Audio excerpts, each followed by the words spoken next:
Zīmols Make Up Forever ir pazīstams ne tikai ar saviem make-up un grimiem, noturīgiem acu zīmuļiem dažādos toņos un nemanāmajiem tonālajiem līdzekļiem, bet arī ar kosmētikas uzklāšanas otiņām. Jūnija sākumā salonā Poetika parādījās jauna otiņu kolekcija The Art of Brush. No iepriekšējiem modeļiem tās atšķiras ar jauna kvalitātes līmeņa sintētiskiem sariņiem un estētiskiem dišskābārda rokturīšiem.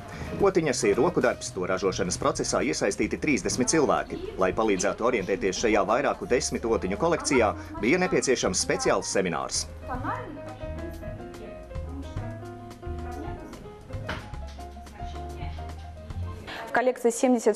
Kolekcijai ir 76 otiņas, no kurām 40 paredzētas acīm. Jūs variet iedomāties šo skaitu. Parastam cilvēkam pietiks ar 6–8 otiņām, lai uzklātu gan dienas, gan vakara grimu. Izvēloties otiņu daudz, kas ir atkarīgs no jūsu ieradumiem, uzklāšanas tehnikas, kā arī no tā, ar kādām otām esat līdz šim darbojušās un paspējušas pierast. Ja tikai plānojat iegādāties pirmās otiņas personīgām vajadzībām, pievērsiet uzmanību 8 pēc vizāžistes domām nepieciešamākajām.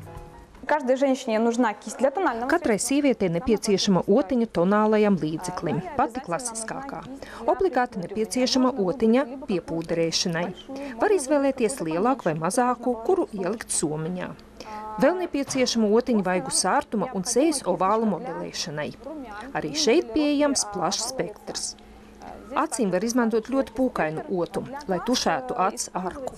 Ar jebkuru otiņu var klāt gan krēmveida, gan sausos produktus.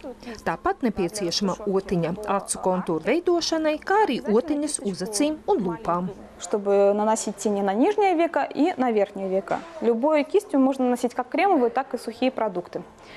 Также необходима лайнерная кисть, чтобы рисовать себе красивые стрелки.